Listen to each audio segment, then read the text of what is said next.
Hi everyone, I'm Jocelyn, and I am grateful you're here. You're listening to the Starting with Gratitude podcast.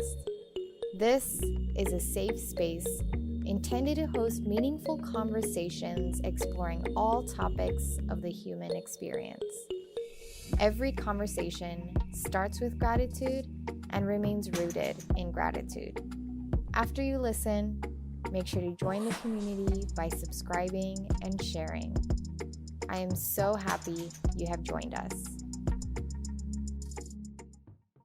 Hi, Doris. Hi. ¿Cómo estás? How are you feeling in this moment? I'm great today. It's a beautiful Friday. The sun was shining down on my skin earlier. It's one of those days that just feel good.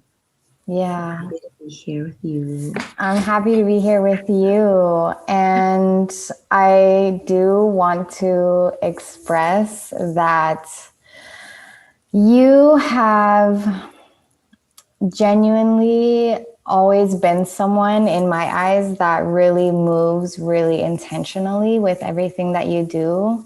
And I've always admired that about you.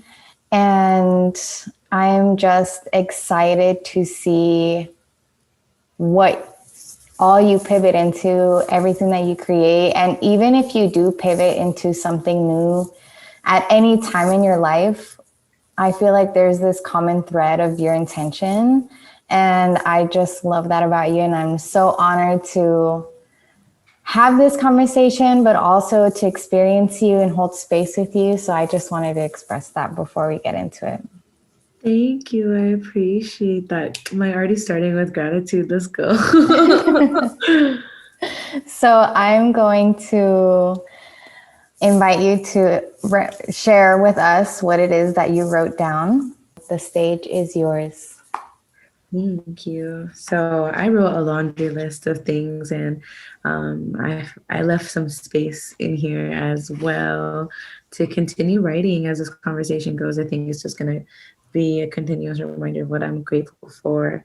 So I am grateful for the breath in my lungs today, the glimpses of human interaction I can get, the art that surrounds me, my sweet puppy Luna napping on the living room rug as I write this, new chapters unfolding before my very eyes, old chapters closing in divine timing, the ability to tap into my number one, day one love again, singing and writing, my beautiful parents and strong brothers who have always encouraged my creativity, abundance and affirmations, intentional and serendipitous and beyond, my home and perfect timing for growth and stability in the midst of turmoil, musicians that know my heart and emote from similar spaces and places, the opportunity to share my voice and ideas with the world in order to spark change.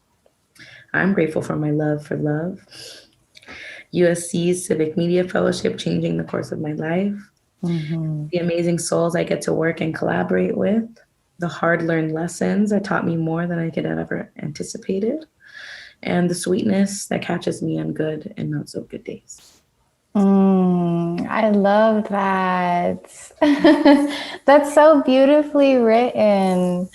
I love that.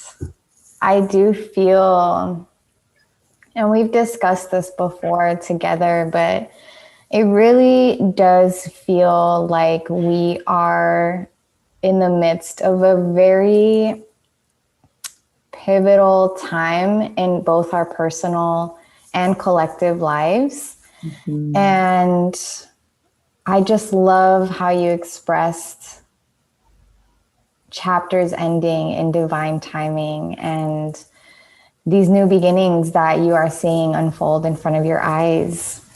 If you feel comfortable sharing, what are some of the chapters that are closing in your life?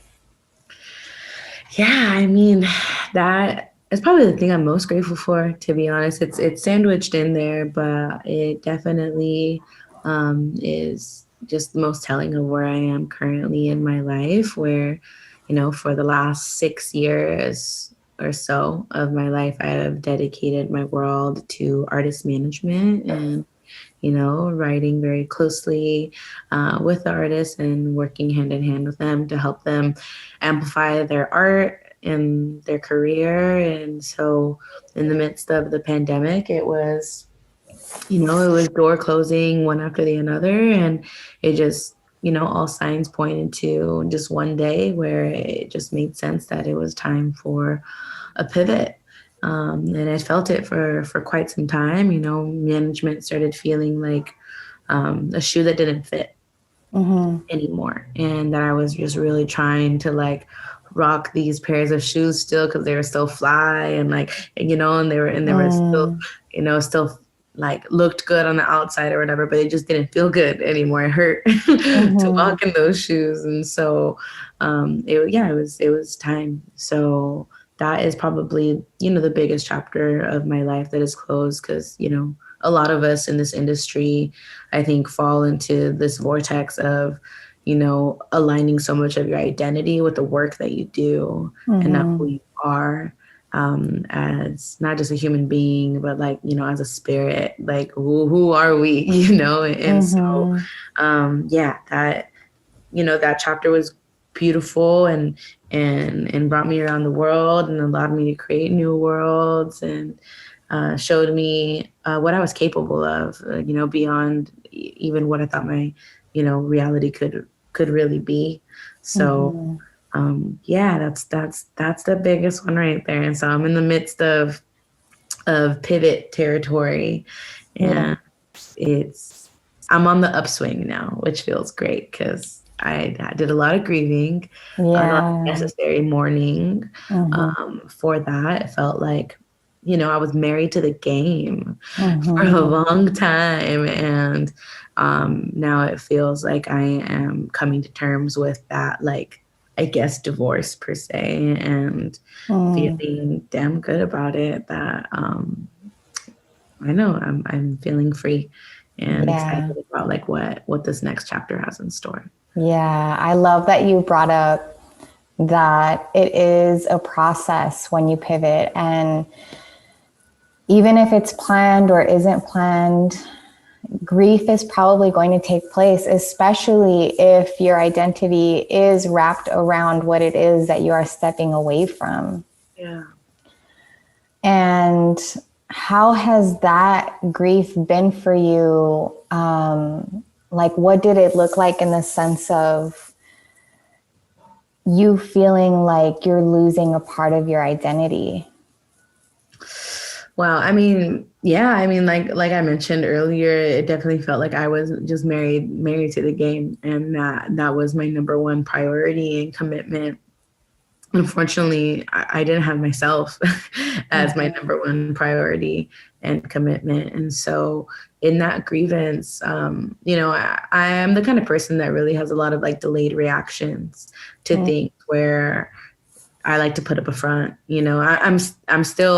I'm working through that, and allowing myself to feel like the moment that I feel the feels, where before I felt like I had to be, this like strong face and just keep it pushing, keep the show moving, and, the grind doesn't stop, et cetera, all this like toxic productivity type of language, that is like the rest on us as, as a businesswoman, as a business owner, as a leader for my team. I felt like, I had to be like, okay with, certain things falling out of place and just be like, it's fine. Everything happens for a reason, which I'm a firm believer that, things fall out of place for other things to fall into place and the timing of it all. But the beginning of the grievance period was avoidance, was not just avoidance, but denial, like hardcore denial. I'm just like, oh no, that's fine. Like, it's fine. Good. Like I'll be fine. Like God's got me. And I really try to stay positive like that. But, there's when you kind of straddle the line of like toxic positivity, and I was there until, it all came crashing down. I was talking about this with a friend last night, where I think sometimes when you're a very loyal person, you kind of really need to hit some sort of rock bottom to really strip you away from the things that you were clutching so tight to, even if it wasn't good for you anymore. And so I went through that process as well of just like, okay, I'm not letting go of these things, so these things are letting go of me. Right. or like a combination of the two, you know. Right. And so last summer, you know, I've been quite open about this, but I hit like a real low with my mental health, and you know, I haven't been in that kind of a space and God knows how long, you know, like I was suffering in silence for a long time and felt like I needed to put up a front in order to, you know, not, you know, alarm my colleagues or my clients or my partners, my friends, etc. I'm the strong one, you know, like I'm the one who, you know, quote unquote, has their shit together or like needs to have it together for everyone. And I put up a front for a long time. And I think like after, you know, like the big breakup of like my professional career happened, it all came tumbling from there. And I just was left on, you know, the floor of my room, like really fragile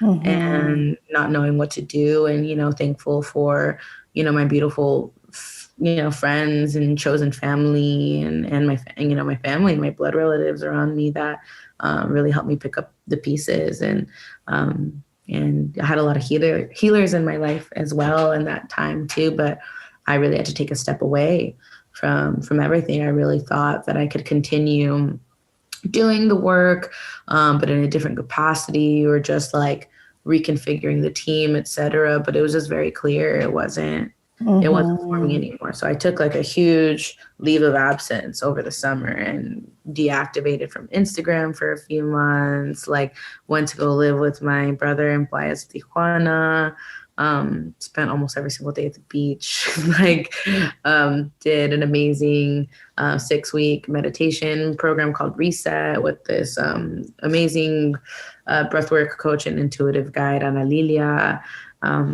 That really like allowed me to do a lot of root work. But, you know, I was very fortunate to be already on a path of healing and arming myself with the right tools and my toolkit to take care of myself.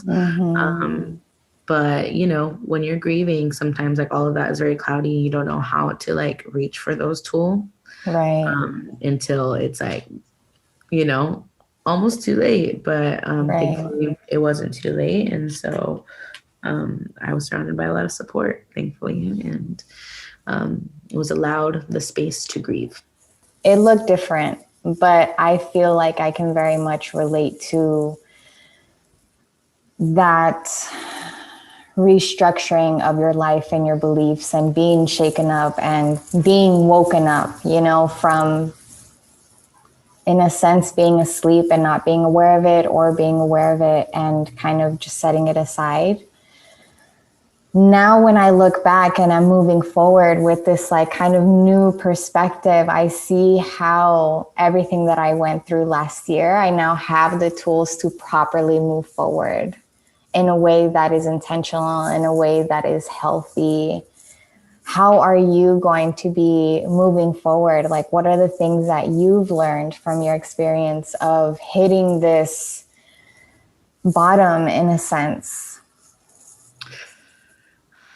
I learned that you absolutely need to release whatever you're clutching so tightly to make space to grab what's there for you. You know, I think like that's been a reoccurring theme in my life. And, you know, that summer in Tijuana, you know, really changed the course of not just my career, but like my path, what my spirit needed. And, you know, with that summer, it really taught me that moving forward in any direction that I go, it needs to come with a healthier approach where like I have my non-negotiables, I have my priorities, I have my boundaries in order to implement the healthiest version of Doris possible.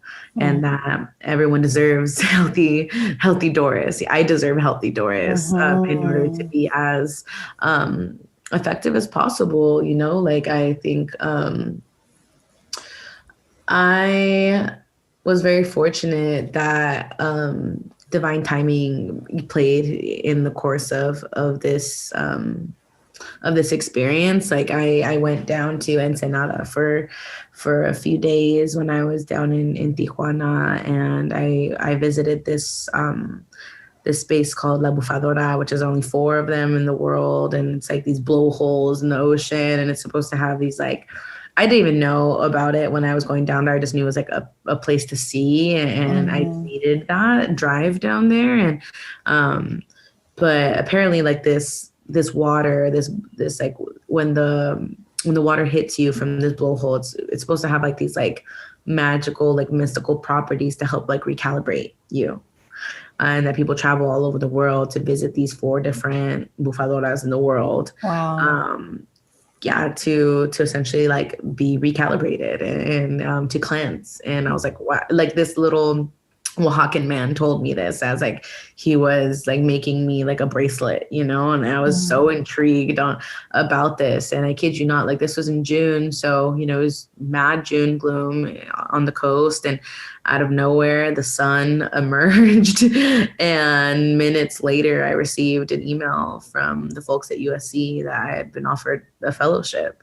And this was like a week after I hit my rock bottom, like rock bottom. And I just knew that was divine timing, that it was meant to be that way. And you know, through that fellowship, there's been this series within it called the self-care sessions. And I really thought, I was like, oh, cute, it's going to be like breathing and like meditation and like, ooh, we're going to have like a break from just talking and stuff. But no, it was a whole series like focused on like the, you know, the actions that need to be taken to take care of yourself. And the first that first session was called the pivot. And the first slide said how pivots in your career sustain your wellness. And I was like, oh my God, like this is exactly what I needed. But I was afraid, you know, to really take that leap because, you know, it wasn't as if like I was working for a company that I could just quit and, you know, put in my 2 weeks and just go job hunting and find the next. Like I felt like a different sense of pressure as, you know, being a business owner and having partners, having clients, having colleagues that really, you know, that we've built something together. And, you know, how am I all of a sudden going to uproot that? But I had to. And so now moving forward into this new chapter, like implementing all of the healing that I've done through therapy, through meditation, through training, through nourishing myself in a different way, through sleeping, through resting, the power of rest, and implementing everything that I, you know, been able to learn along the way in my new chapter with academia as well, 1 semester down. I think this chapter is looking very bright, and, you know, it's allowed me to reconnect with, like how I wrote down in the gratitude, it allowed me to reconnect with like my day one love, which was singing. Like I started singing and talking at the same time. And in the church, granted, but you know, how a lot of us kids are raised. And, but, you know, writing and singing were really like my, I didn't realize there was spiritual practice for me, you know, growing up, like, even though obviously it was directly tied to the church, but as an adult, like I let that go, or I didn't give the time and intentional care into it. And so I allowed that to reintroduce a big, you know, portion of my life, and still, you know, navigating the space and reinventing the way that I amplify the art that I believe in, and knowing that I can redefine the role that I play in supporting artists that I care about and the art that I care about in a manner that's healthier and aligns more with, you know, how I want to structure my day, my life. What I do want to get more into the cohort, and I'm glad that you did bring up that phrase, pivots in your career sustain your wellness, because I love that phrase. But before we move forward, for anyone that's listening who is in that midst of pivoting or has found themselves either forcibly having to let something go, a big part of their identity, which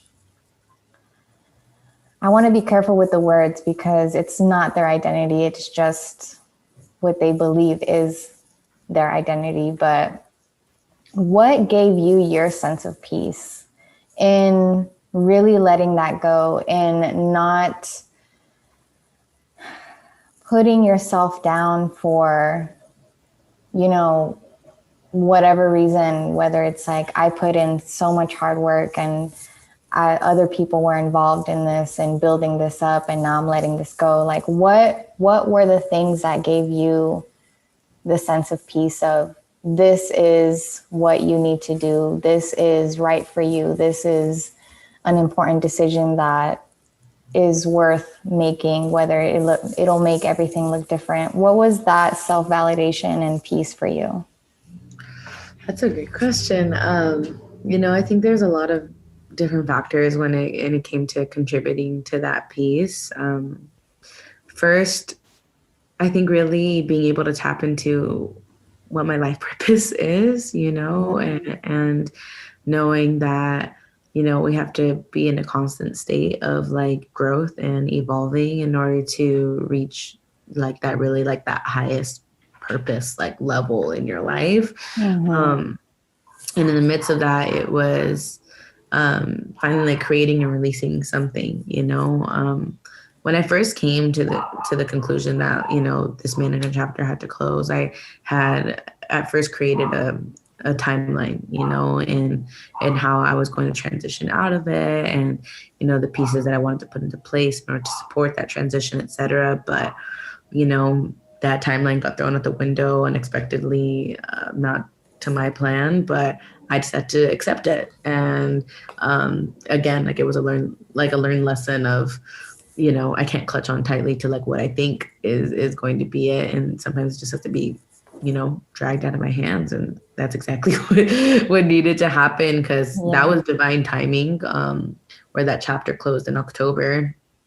And it really, when I had anticipated closing it in like February or March, on me just trying to do my due diligence. And that suddenly came to a halt in October, and that opened up the space for me to be able to create.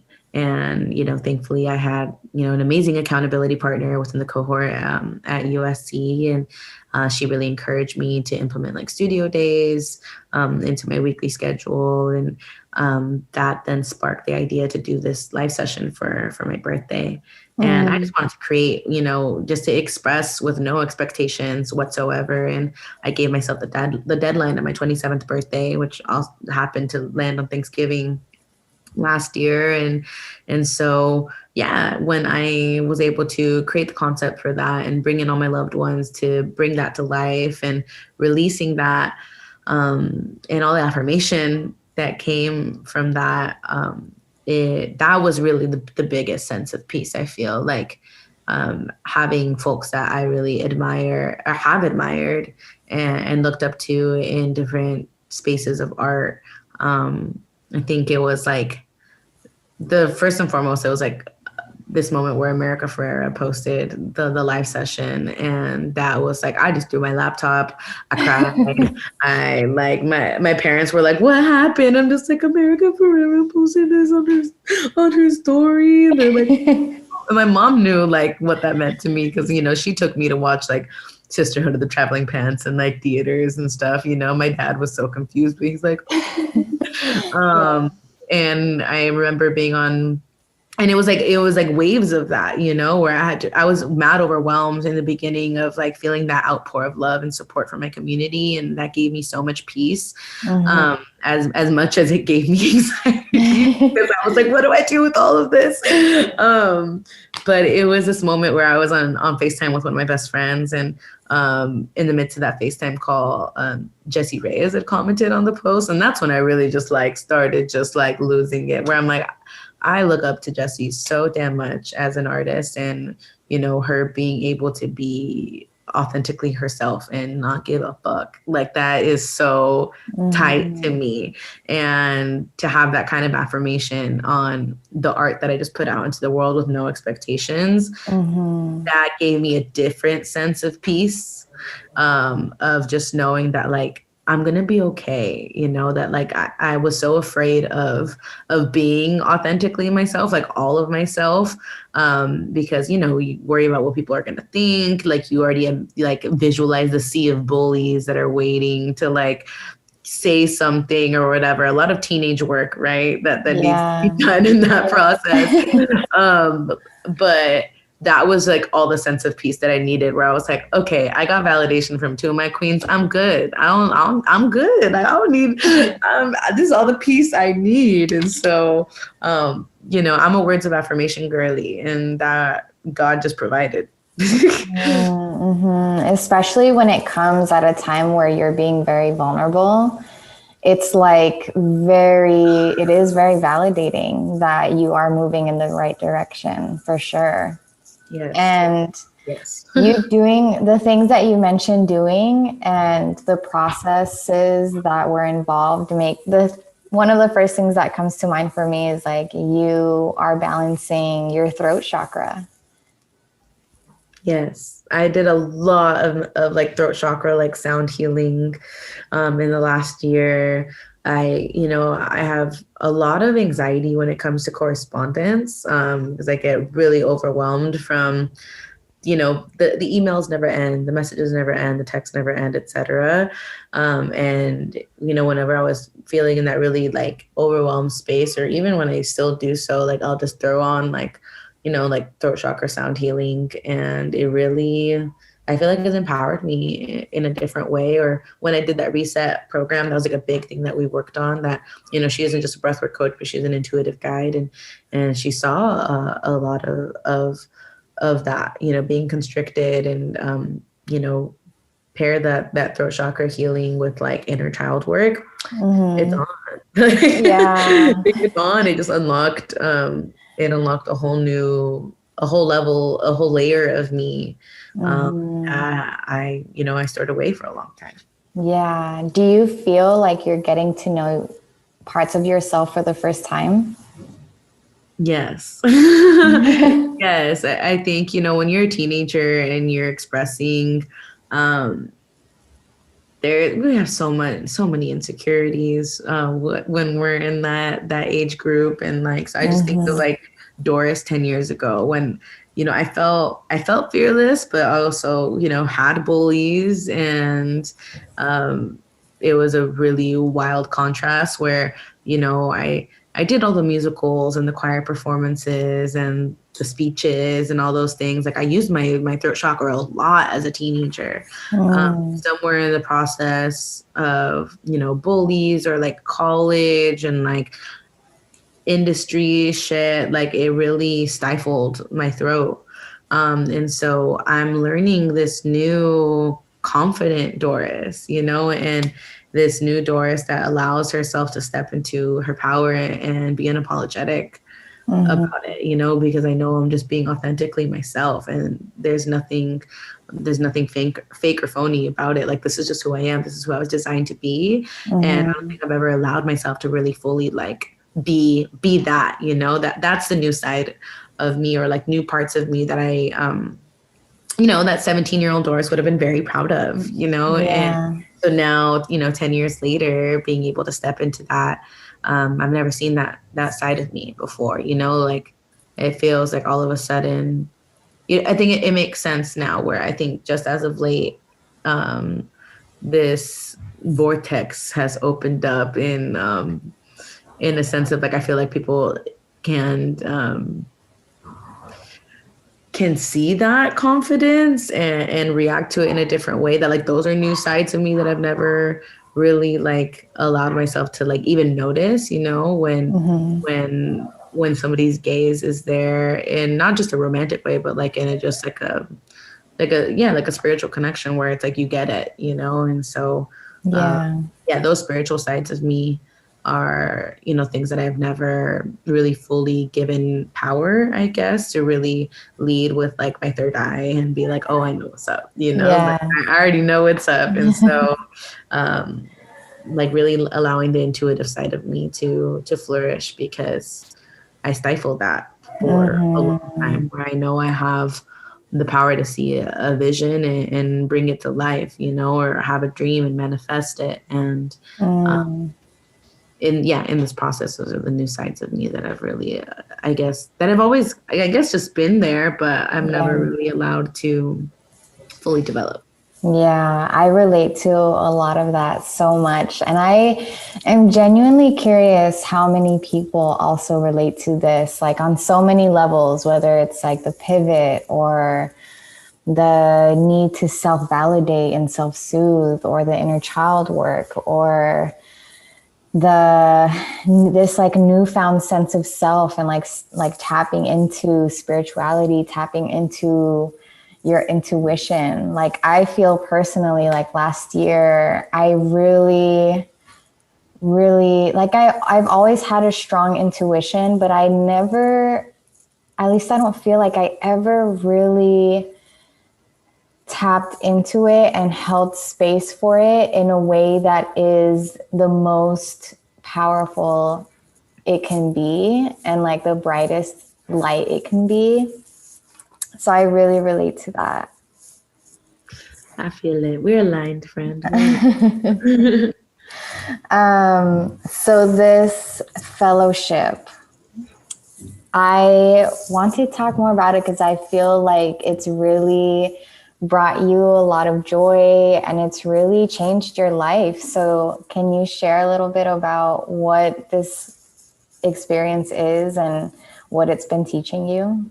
Yeah, of course. I mean, yeah, I'm so grateful for this experience. It really has changed my life. Where the way that it came into my life, it was November of 2019. And I spoke at Professor Josh Kuhn's class at USC, and I had, was asking about post-grad stuff. I'd been curious, and so he had, brought up this fellowship as a possible opportunity, and that he felt like I would be a good fit within the cohort. And so basically, this is in partnership with the Annenberg, the College of Annenberg, which is College of Communications there. And so it's with their Annenberg Innovation Lab. And so this is barely the third year of this fellowship. It's quite new. They're really, figuring it out as it goes along. And so it's done a lot of healing for like my academia wounds, like a lot of school wounds that have been just so nourished in this, when, like I was a kid I was the student that prioritized their extracurriculars and would always, I knew I was a bright student, and like my teachers and professors were always quite forgiving because they knew my potential, and that they knew that like I would always participate in the class and engage in the discussion, and being able to do that in that way. But in this fellowship, it's there's not the pressure of tests and deadlines. I mean, there are certain deadlines, of course, to like just stay on track with your fellows. But basically, the Civic Media Fellowship is a cohort of 16 folks across the country that all are at the intersect of media and social impact. So, different forms of art, entertainment, et cetera, but all with the lens of community organizing and engaging, some level of change, that can be implemented through, the work that we do, and leveraging the spaces that we're in order to,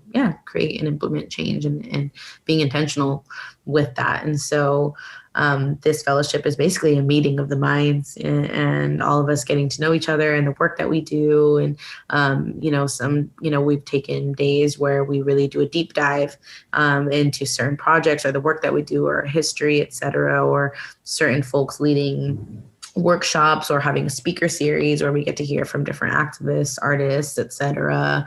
The self-care session was led by, Dr. Alyssa Richardson, which is, she's incredible. She's incredible. And so that has been healing for a lot of us in the group too. And so, this is a 1-year program, or 2-year program technically. So I'm a fellow right now. Next year I'll be a senior fellow, and I'll still be able to access certain parts of the fellowship and being able to tap into certain resources from USC. And so I'm able to audit classes from the university, their library, subscription services, etc. And we did a meeting with the senior fellows in the beginning of the program. And I'll never forget, one of the fellows just said, like, yo, if you can like clear off your plate and just like, sit on your savings, or, utilize the stipend that, that is given by USC, which is a whole nother thing that like I wanted to go to USC for my undergrad. That was one of my options, what I thought was my options. And my high school guidance counselor pretty much told me not to apply to any of my private university goals. Right. And so I only applied to public universities for my undergrad. And I mean, granted, what is up with these advisor stories? I was, it was just a white lady doing white lady things, it was just like, they need to have, I am calling for good guidance counselors for high schools in the hood. Like, not let these kids play small. Like, they just wanted to play small and just be like, all right, cool, you're going to go to a public university. And like, granted, I'm so grateful for my experience at Cal State Fullerton. Had I not gone to a public university, I wouldn't have been able to save the money that I did. I wouldn't have been able to be away from home, but close enough to home, not too deep in LA because I couldn't afford that. It allowed me to be a student and help support my family. It just, everything happens in the timing that it's supposed to, right? For sure. Where I had my season there, but I really wanted to do my undergrad at USC, but who knows how much debt I would have been in if I went to USC for my undergrad. And so thankfully now I'm in a space where the stipend from USC really allows me to, have some sense of stability in this pandemic, in this panaderia, in this like, this, that was a sense of stability that like I really needed. And so, yeah, I'm able to be, supported financially to like learn from brilliant people across this country that have dedicated their lives to, very similar things that I've dedicated my life to, where, I've never been in a space where it's like literally all of us have had the same light bulb turn on, where it's like, wait, what? We can like utilize art and leverage it for change. Like, all of us are just on the same page of that. And it feels so good. Yeah. And that electric energy really allowed me to think beyond the realm of my possibility, of my reality at that moment. And when we did that senior fellow meeting, one of the senior fellows had mentioned like, yeah, if you can just, clear off your plate, just focus on the fellowship and the other things that, do allow you to, survive, you have to do what you have to do. But what she said changed me from that moment on, where she said, give your brain space to expand. I know. And then this other amazing woman, Susu, followed up on saying that urgency limits the imagination. And I was just like, wow, because I, first of all, was not giving myself space for anything, because I was in this state of mind where I had to spread myself thin to like say yes to everything and do everything and all of that for such a long time. Like, even when I was a student until like in my career. And second of all, like, I was always moving in a state of urgency. Yeah. And so I wasn't allowing myself to flourish in my imagination, or giving my brain the time and space to expand in the way that it needed to.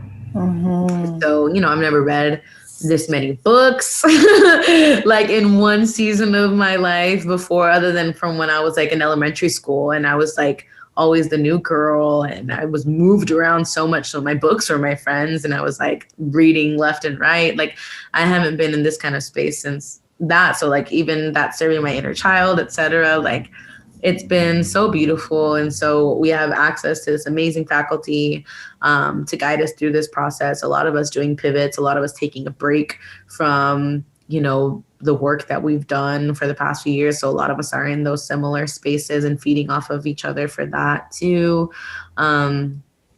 So yeah, I mean, and like, it's just great to feel like you have like a new community of support that is there to literally just like, we're just there to support each other. And we were meant to meet each other like this in the midst of this kind of year. Yeah. How many of there are you? There's 16. 16. Yeah, So so that there's is both in, Maryland, Chicago, New York. Um, there's an amazing woman who's been traveling the country right now, like staying from like state to state in her time too. It's obviously a community here in LA as well too, but it's been really beautiful. Yeah. And so they're geniuses, and it's just really great to be in that kind of company. Yeah, that sounds really refreshing. That literally felt like a tall glass of water. like Yeah. like I just feel very hydrated and Mm. like satisfecha, like I just feel like good. Like it's always whenever I wrap up my meetings with them every Tuesday, Thursday, I always like try to like go outside and take a walk and really absorb like everything that I had just learned in those 90 minutes with them. Mm-hmm. It's been the most beautiful education experience of my life thus far, for sure. Yeah, that sounds beautiful. And it really impacts your life when you are surrounded by people that are on your frequency, in the sense of, especially as an artist or a creator, when people are like visionaries like you, it's really healing to be around. And especially right now, I'm really glad that this experience aligned with you in this moment. It does seem like divine alignment for sure. Yeah, God had it for me. Like it was already set aside. It was created and meant to be in this path. Like that has truly felt like divine timing, if anything, that opportunity. Because it's just when I was speaking with mentors about going into this program and how I was going to balance my work with it, one of them had mentioned that, academia is a place that you can always go back to and it can serve as a springboard in whatever direction that you want to go in. Like academia will always be there if that's something that you want to tap into. So definitely recommend to anybody who's, if you're looking for your sign to get back into school, this is your sign. I'm not gonna lie. I'm not gonna lie. I was inspired when you first told me about it. I was like, man, because there was a time where I was looking into some kind of like program or writer's program or something that was back in academia, but like a different experience for graduates. And I got inspired to like look into it and start searching again of like what the possibilities are, what the opportunities are. Because I truly feel like there's so much out there that is there that we're not aware of. And girl, no, there is. Like it wasn't until I dove into this fellowship that I realized how many grants are out there, how many fellowships are out there, how many residencies are out there. Like the resources are there to help create this, like within the fellowship alone, there's a group of first-time authors, myself included. And, now we're able to have our own like group within the cohort as a writing collective with senior fellows as well, to just, being able to meet and to be able to be led by an amazing woman by the name of Megan, who is like a personal memoir and essay professor, and she's within our cohort, and she's shared of herself to help lead us into a space to allow us to flourish in our writing. And so that alone, like it just really, it goes to show like these opportunities exist. Like if you told me 10 years ago that I would be paid to go to USC and learn in this way without having to turn in essays and take tests, I'd be like, what? Like that isn't real. like that doesn't exist. You're tripping. What?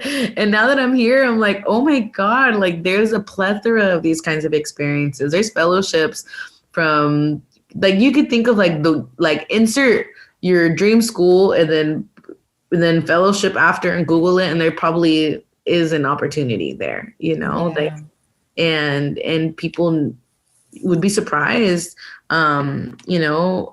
as to like, that you are worthy to be in these kinds of spaces, and that like the universities, like these institutions need people like us, you know, with our kinds of life experience and cultural backgrounds and expertises, etc. Like they, on the graduate level, they need us at this point. And so, you know, like if you're an undergrad and you're listening to this, like there is another side to like finals week and cramming and things like that. Like there can be a beautiful relationship with academia. And what is the intention of your fellowship? Like, what is their, like on their side, what is their intention? So, I mean, it's pretty open-ended, you know, for a lot of us. And, you know, whether we go with specific intentions with what we want to create within the fellowship or collaborate with other fellows and make something happen there.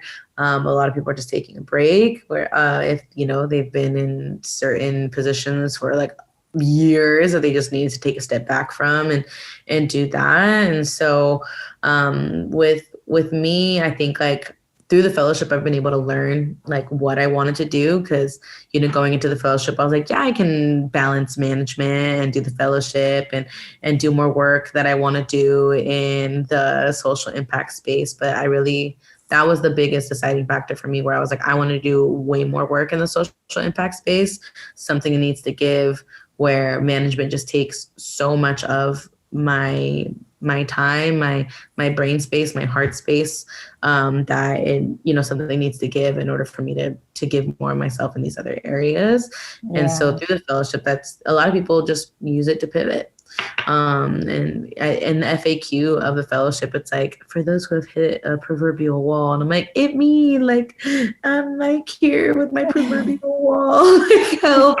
And so through the fellowship, I've learned that, you know, I still want to create more concerts, or, you know, now in this space, virtual concerts, but find ways to be as intentional and even more so intentional with that kind of work, since I have more time. And I'm there to write a book, y'all. I haven't said that out loud in a public thing, but I'm writing a book. Let's go. Yes. I'm excited. We need that Doris Muñoz book. Written by Doris Muñoz. Wow, y'all. Oof. Oof. Yeah, speaking into existence, girl, it's happening. I mean, focusing a lot of my year this year on that, and making the space for it and having the tools to make that happen. But yeah, the book is like a big priority for me. For other folks, it's like creating, you know, fashion line or new virtual experiences, new art, etc. Hand in hand with the book, creating art again, you know, inspired by the other artists within the cohort. One woman went from like, you know, running like nonprofit, like organizing for like 13 years, and now is like quilt making. Like, how incredible is that? And that's like a whole lot of hard work. So after that, like seeing that, I was like, all right, Doris, like, okay, you're about to create art again. Let's go. And so in tandem with the book, it's allowed me space to write music again and tap into that side of my soul again. So yeah, that's happening this year. That's so beautiful. Honestly, reinventing yourself is really, really beautiful at like, no matter what age you're in, what stage you're in, what season of life, where you are, how you are, like an intentional reinvention of self is really beautiful. And I don't understand where we instilled this sense of guilt or shame or fear from expanding and growing and becoming new versions of ourselves that not only benefit us, but benefit others too. Yep, you can say that again, girl. I mean, I'm barely starting to feel like the phoenix that's rising from the ashes. For a long time, I experienced that death hard, and I was laying in those ashes for a long time. And it isn't until just recently, I think from like my birthday on, which is so symbolic, like that I really feel like that phoenix now, and in enjoying the process of reinvention, where before, like I was definitely feeding into that mindset of it being really scary. You know, I think that comes from not, yes, internal stuff, but more so for me, if anyone can relate to that, where just the expectations of others that have been thrust on you, you know, what will people think, the people that rely on you, etc. Like, are you going to let them down? Like all those kinds of, just unfair expectations that, you know, we are human beings, and, you know, our relationship to self is the most important thing that we have. And if, you know, we don't make decisions for ourselves, then what are we doing? Yeah. Yeah. Yes. What, for anyone listening right now who is in that possibly dark space, like what would you tell them kind of being on the other side? Ooh. You know, I think it's really important to honor your first love. You know, honor the passions that have been put in your heart from a very young age. Like, remember those childhood things. So it's very telling of what you're supposed to do as an adult. And, you know, I think a lot of us are conditioned to, especially if like you're a kid of an immigrant too, like where you're not allowed to pursue your passions, you know. And I had like friends from high school that were like forced to go to certain schools and major in certain things that were like totally opposing from what their true natural gift and talents were in. And now they're barely revisiting it, and they're feeling like they lost like 10 years and stuff. And it's like, it's never too late to reinvent. It's never too late to, you know, hop on a different course of your journey. Like, no path is linear.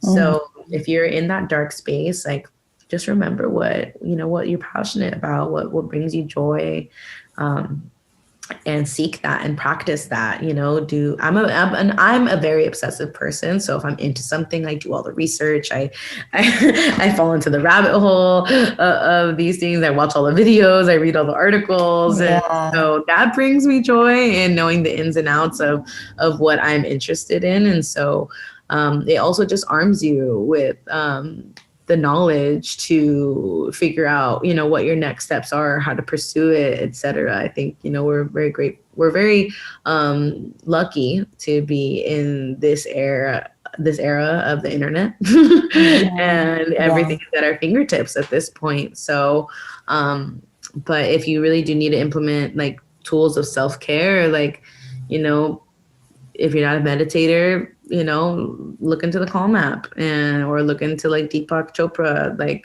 meditations, like find that light within and really connect with your inner voice. Move your body. There's really a lot of inspiration that I get when I just get out of my house and I go on a walk, and just keep it going, connect with nature.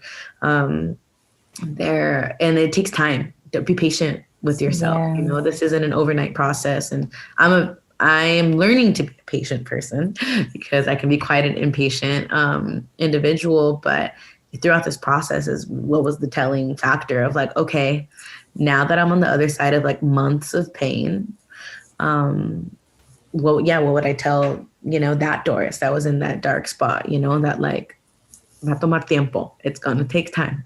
So just, you know, give yourself grace, be patient in this process, and actually learn to love this process. You know, like it isn't just about like where you're gonna get, and you're like focusing so much on like getting on the other side of it. Like that journey of like reinvention, of like redefining, like evolving, growing, like really that transformation process. Like I wish I think I was more aware of like, oh my God, I'm transforming. This is really painful, but like I'm transforming, you know, and being more excited about that. But now that I'm here in this space, I'm like, okay, bet, like I was really put through the fire, but you know, that pressure needed to happen. Yes, thank you for that. Okay. I have two last questions to bring this beautiful conversation full circle. My first question is, you have shared a lot of what this newfound sense of self that really has always been you, but it's just a more healed, more aware, more tapped in, more, Doris, what are you calling in now? What is this new season looking like? What are you feeling? What are you seeing? What are you being? And following up on that, what from your quote unquote past life are you bringing into this new journey from being a manager, from, touring and whatever it is that you're letting go? Like, what are you bringing with you from that? Wow, I love those questions. So, what I'm calling in for this new chapter are systems and structures that support this chapter, that will allow me to operate in not only effectively but healthfully. I am calling in success in this new venture. I'm about to tap into a big dream, Doris, right here, where yeah, I technically can't speak about it yet because it isn't officially official, but I'm gonna call that in that it is gonna be officially official soon, and the deal will be done soon, and the offer will be in the favor that it needs to be in to continue this journey. But it's gonna be big and it's gonna be good, and it's beyond my wildest dreams, where it's everything that needed to happen to come into this. So I'm really excited to share when that's gonna happen. But what else am I calling in? I am calling in an abundance of joy in this new journey. I'm calling in continued abundance and love in all shapes and forms. I am calling in reconciliation and healing, friendships and past relationships in all shapes and forms as well too. It's time for all of us to come to peace with any human beings that have been a part of our life. And what I am bringing with me from my past into this new journey is all the wealth of knowledge of how to get behind art that I believe in. It's intrinsically tied into what this new chapter is going to look like, which is, as we speak right now, this is a beautiful way to wrap a week where I'll share this, where, Tuesday night, 9 p.m. PST was when the new moon in Capricorn happened, right? That morning, I had an amazing catch up / meeting that opened up an opportunity for a really amazing venture in one part of music, of ownership and helping to create art in a different way. And Wednesday morning, the morning after the new moon happened, I had another meeting with another opportunity and a venture of helping launch music in a way that I've always dreamt of, which would have ownership as well. And it's I am calling in everything I learned as a manager, as a tour manager, as a day-to-day, as an assistant, as an intern, etc., in that space where I was able to wear so many hats that would allow me to help continue amplifying the art that I believe in, and for the artists that really deserve their art to be amplified. And so I'm calling in, I talked about this earlier too. I'm going to bring in that, that feeling that you felt when you're green as hell. and you're just so excited to like be in the room and do the most simple things, and how just like the interactions that we just like after years in this industry like took for granted. I'm excited for that green feeling again. Yeah. Where I know this new venture, I don't know absolutely all the ins and outs of it, but I worked closely enough to it that I know that I think that I will excel in that space. But I am very excited to feel green again. And that's something that I never felt before. So I'm gonna take that green energy with me and step into my power about that, because that used to be a huge insecurity where remember one time when I was a tour manager, and you know, I heard someone say some things behind my back, and they're just like, "Oh, it's just because she's green," and it's like, you know what? I'm gonna reclaim that. Never use that as a power tool in this case. Where when I was green, I went full force. I went full heart. I went all in, and I am gonna take that energy again and go all in and make some wild manifestations happen. Because, you know, when I first started Mija, I used 12 out of the $22 in my bank account at that time to buy the domain name, just because I knew I needed to like have an email. I was like, I can't work out of a Gmail anymore. Like I have to be legit, you know, and I just went in, you know, without having those systems and structures or full experience that I do now, and look at everything that was, you know, able to be created from that seed that was planted. You know, that was very the definition of like faith of a mustard seed that just like expanded into this, that moved mountains, you know, and I'm bringing that in with me in this new chapter, knowing that like if I was able to move mountains the way that I did 4 years ago at this time, when I was just an intern. I mean, not even an intern, I was 4 years at this time, 5 years ago at this time, I was an intern, which is crazy to me. 5 years ago at this time, I was an intern at Columbia, still in college.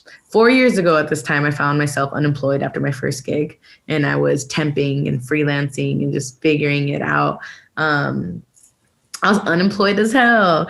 And if I was able to move mountains based off of that energy alone, that I need to bring that in with me in this new chapter. That, shoot, if I was able to move mountains, then I'm going to move, I'm about to move mountain ranges. Oceans and mountains and forests. Exactly. All of it. That's what I'm bringing into this new one. So wow, I needed that. Thank you, Jocelyn. I appreciate that. That's so beautiful. I feel like everything that you just shared is a portrayal, a depiction, an example of, you know, when you go through beginnings and endings and beginnings again and endings again, and you look back and you're in this space of like, wow, look at everything I learned. Wow, like I overcame this, like I went through that. I did all of this with only this.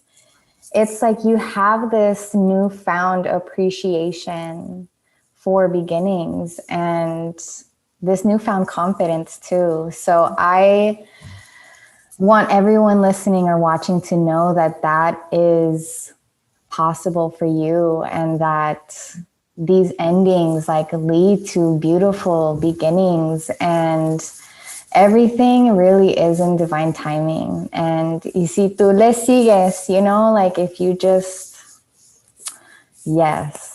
Si tú le sigues, de verdad, like if you're in that moment, if you're in that middle ground, there's another side to it. Just trust it. Just trust it. Hindsight is 2020, obviously, but man, it's gonna feel right.